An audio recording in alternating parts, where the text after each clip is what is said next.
The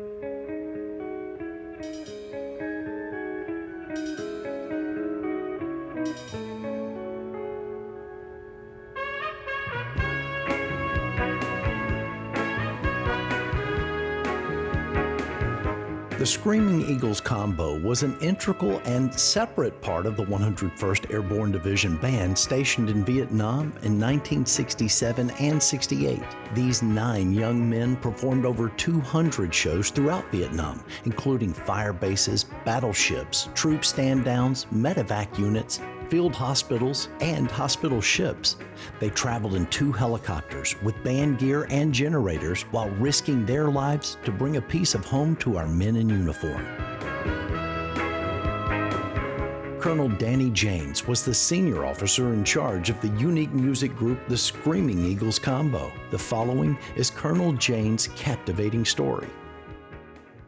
Tell us about your music background. I entered the Army as a young 17-year-old right in high school, but my formal education is through the military and not a normal, great number of colleges over the years where I've gone to. But I got into the 101st Airborne in 1957, and in 1966, I left the 101st to go to Vietnam. I was in the 25th Infantry at the time. And when I found out that the 101st was coming to Vietnam, I requested to transfer back and was granted. So I was in Benoit when the band landed there from Fort Campbell. They're one of the only bands that flew directly from Fort Campbell into combat. So I met them and saw those frightening young faces as I got off the plane. I served 3 years on staff at the Armed Forces School of Music, and I went in as a private. I wound up after 44 years as colonel. So that's basically my career. Tell us about your military history. Give us a little bit more about that. Well, I stayed enlisted for 17 years, and I wound up as First Sergeant Enlisted Band Leader. In fact, in Vietnam with the 101st, I was the enlisted band leader or the first sergeant of the band. After 17 years, I went back to the Armed Forces School of Music, went through, got my warrant, and I spent the next 17 years as a commission. I retired with 30 years of active duty in 1986. Then I taught for 14 years at Valley Forge Military Academy and College for 14 years as director of music there. And after 44 years, I said, well, maybe I need to put my baton down and do something else.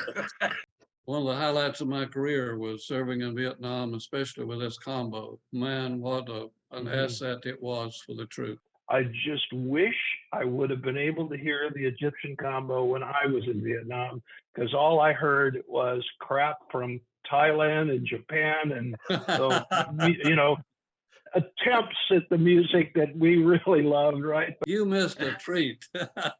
I'm sure you've heard the recordings. I have. It was a remarkable group. Goodness. When I get interested in this story, one of the things that I send is 2 or 3 of those live cuts along with it, so they can understand this really happened. Oh my word, yes it did. My bandmaster, Ed Hensley, he had me to travel with the combo because they needed somebody with a little rank so they wouldn't get screwed with, basically. I had the pleasure of traveling with these guys, and my word, to sit back and to watch the reaction of the troops was such a joy to watch, because for a few minutes they can relax and not worry about the war effort. But those guys could mesmerize an audience with a flash. I mean, with the quality of music that they did, it was just remarkable. What were your responsibilities at that time, Danny? Well, I was first sergeant of the band, enlisted band leader. And so you had that band you said was big enough to split in half. You had instrumentation for both sides to cover all parts, and did. Basically, we took a brass band to the northern, up at Camp Eagle, way up almost to DMC. And the bandmaster, Ed, and I would switch about every 2 or 3 weeks. But I would come back to Benoit and he would come. So one of us had to be with one of the groups at all times. And what were your responsibilities for the band? With the combo, basically just organize their travel to make sure that they got in and out of locations, to make sure that they had their weapons and ammunition, which was kind of secondary to most of them. But we were very fortunate not to be involved in them. Well, we were involved one fire mission in the middle of a performance there. We were very fortunate to not be involved in any close combat things, but there were times we'd go in and might be a day or so later before they could get us out. I don't think we ever experienced animosity between the players. Soldier musician was a soldier musician. There was a high respect for one another, regardless of what part they played, whether it was a combo or it was a stage band, the concert band, the marching band. It was all a part of the mission that we had. But to answer your question, there was a great amount of respect for that combo, because the quality of music that they put out was not only recognized by the troops, but was recognized by their peers there in the band. It was recognized right up to command. In fact, we were very fortunate in Vietnam to have the leadership that appreciated and understood the value of music, because the basic mission of bands is to build and maintain morale through performances. General Westmoreland was the commander during the time that we were there. And General Westmoreland goes way back to 1958 in the 101st Airborne. In fact, when General Westmoreland left Vietnam to come back to the States as the Chief of Staff of the Army, I believe it was, he came over to Bien Hoa and everybody was panicking, what in the world is he doing over here? But he went to the band and he shook hands with every one of us before he left Vietnam to come back to the States. He had a very high respect for the 101st Airborne. Gotcha. And the band, especially. So do you remember the first gigs you traveled with the band? The first gig I traveled with the band, I don't know if I can remember, but I'll always remember the trip we went to Base Camp Bartlett, because it was so impressive. We were flying in and I could see a white building on the top of a hill. The church. That was a white church they built out of ammo boxes, and it was the most impressive place that you can imagine. And they were very proud of that church too. The combo had a reputation throughout Vietnam, so everybody wanted to hear them. We were up in Phan Kiet, I believe it was, and the forward observer for a naval gunship asked me if we could go out and perform on USS Bradley. And I said, well, it's hard swimming out there, but if you get us out there. They put us on a Lark, an amphib vehicle, and about halfway out there, we lost communication with the ship, and the ship turned around and was going to go leave us. And so Rick and the guys took their big Screaming Eagles combo sign and put it up so they could read it. And so they turned back around and come back and they picked us up. But amazing. That was quite a trip. And those sailors really appreciated hearing that quality of music also. You traveled with the combo on the helicopters, yes? Oh, yes. Sometimes it took 2 helicopters because all the gear and whatnot, but always travel with them, yes. What we experienced, I don't know if Rick can remember or not, but we would fly at treetop level. And my Lord, you could almost put your foot down and hit the palm trees going by. But we would fly that level to stay out of shelling patterns. Plus, going so fast, it'd be hard for a sniper to do much damage. What different kinds of gigs did you experience with the combo? Well, the biggest thing that I can remember is, I believe it was once or twice a week we went over to Long Bend, didn't we, Rick, and played the hospital? Yeah. Those were such a depressing, I can remember on Easter Sunday, we were playing, walked into one of the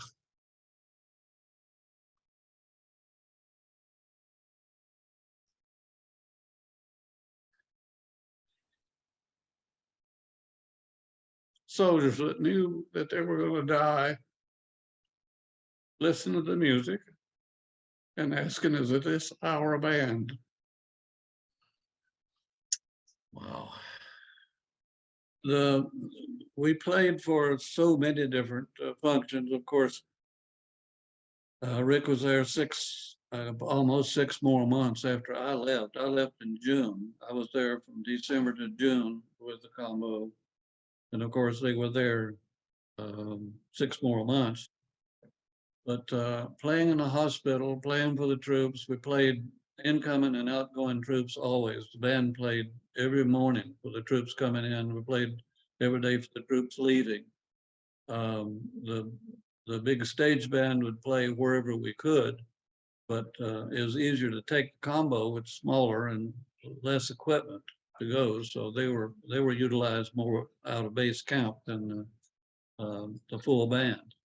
Danny, Just did kind you of- ever go on any of those, when we go out and play for the village, like the pacification? programs? Pacification. I know we did a few of those at first, then they basically decided we should be playing for the troops. I don't know if they thought it was effective or not, because the people didn't speak English. They weren't familiar with our music. They'd stand and listen, and the village chief would have them applaud when we finished. For all you Ray Charles fans, here's Yeah, one all for you you. Ray Charles fans out there. Rick, were you with us when we were in Camp Eagle and right after the Marines took a beating there in area, and when we went to first relieve them, we took the band in one of these missions, walking down the street. Yeah, Here Marines coming out of foxholes and said, "What in the world are you guys doing here?" We said, "Well, the 101st is here. We got you safe." Anyway, we asked them, what do you want to hear us play? And the first thing that the Marines wanted to hear was the Star Spangled Banner. yeah. Patriotic Wow. music. Boy, the soldiers over there were very patriotic minded. All the one that we played for sure, was very patriotic minded. They appreciated hearing the American music. Rick, whatever happened to Albert Stewart? I remember Albert would always sing, "Who's going to take the girl with the skinny legs?" Now who'll take the woman with the skinny legs? I said, who'll take the woman with the skinny legs? Now y'all know the woman with the skinny legs gotta have somebody too now. Hey, Stu, what? Why don't you take it, man? Fool, I don't want no woman with no skinny legs. I tell y'all what. No,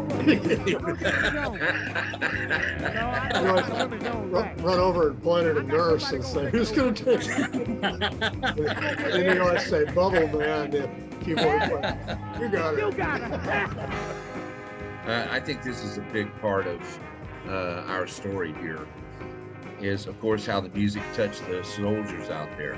Well, keep in mind that the mission of Army bands is to build and maintain morale of the troops, and to actually be in combat situation and see the realization of your efforts and how it impacts on the soldiers. To watch them coming in country, you play patriotic music, and you can see the expression on these soldiers' faces that what am I into? What am I getting into, and whatnot. And then when you play the ceremonies when they're departing to go home, the joy in their face of knowing they're going home. But each time that we would play, especially with the full band, we always played patriotic music to reinforce that feeling of God and country into the soldiers. It was so sometimes so overwhelming, like I shared with you, playing in hospitals when you see soldiers that knowing that they're going to be crippled for the rest of their life or going to pass away, to see a smile on their face, it's worth every effort, every hour we spend in rehearsal. Yeah.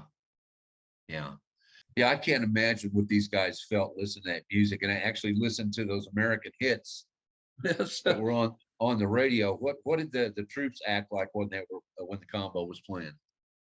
My word, when you see it live, and these guys not only were expert musicians, but they were expert showmen. They made it live by the way that they acted and the way that they presented their music. Every aspect of that combo is so remarkable. And they all did it themselves. They, two or three of them would write or listen to something on the radio over the evening, and by the next 2 days, here they've got it, and they could play it exactly as they heard it. And that, when the troops heard it, really, is this our band? Maybe react a little different to the combo because those guys were in uniform too. It wasn't some Japanese or Right. Korean band, like it was part of them. It was just entertainment. Back to the point of the appreciation for American music to the soldiers. Wherever we could get them into, put them in there, play for the troops, build up their morale, keep them going, because there was a hell of a lot of devastation in Vietnam that'll never be told the way that it really should be told. Anything that happened that worried you guys, it was a scary situation, you might be able to expand on. When they first got there, the first night they got there, I tried to brief them. Now, guys, when you hear that siren go off, you get your butt into a bunker immediately. Well, the first mortar attack that we went under, I was the first in the bunker, and they were, and kind of didn't realize the danger of it, but the corner of our rehearsal hall got blown apart. And so the second mortar attack, I was the last one in the bunker because they realized the importance of it. Back in Cu Chi, Charlie liked to walk those mortars right toward the hospital, and the band was right next to the hospital. So, yeah, there were some trying times, but Lord was with us, and we're back here telling about it. My thing where we come from is nothing stops music for one thing. I mean, it doesn't matter war, the plague, someone's going to write and document it some which way. And the other thing is that music heals. Well, that's that's the importance, I think, of the impact that music has on our souls, because it reinforces our basic belief, whether it's in your religion, whether it's in your country, it reinforces it all. Right now, the 101st Band is in Poland, and they're continuing to play. Small groups, combos, full band, still performing like they did in Vietnam. The whole point that you guys are trying to put this together, it is so rewarding for me to know there are people that recognize the importance of music. Without music, we're nothing. Music reinforces everything we believe in. And to see that effort being utilized in combat zones, back to the point, it was a highlight of my career to watch the efforts of every hour we practice to put into practice, to see a soldier smile and say, that's my band, that's my country, that's my God. It's all worth every bit of the effort that we put into preparing for a performance. I don't know that we can top what Danny said right now. So glad you guys could hear him talk about this, and really, I really appreciate the time and everything. I'm pleased that you kept me in mind in this, because I am so proud of that group. Amazing. We're thankful, and I'm honored, and I'm sure we all are, just being able to speak with you about this. Very good. God bless each of you. Thank you. Okay, thank you so much. For every little kiss, that's a little teardrop. For every single thrill, that's another heartache. The road is rough, the going gets tough. Yes, love is a hurting thing. The music in this video was recorded in a tent in Bien Hoa, Vietnam in 1968 by the Screaming Eagles Combo.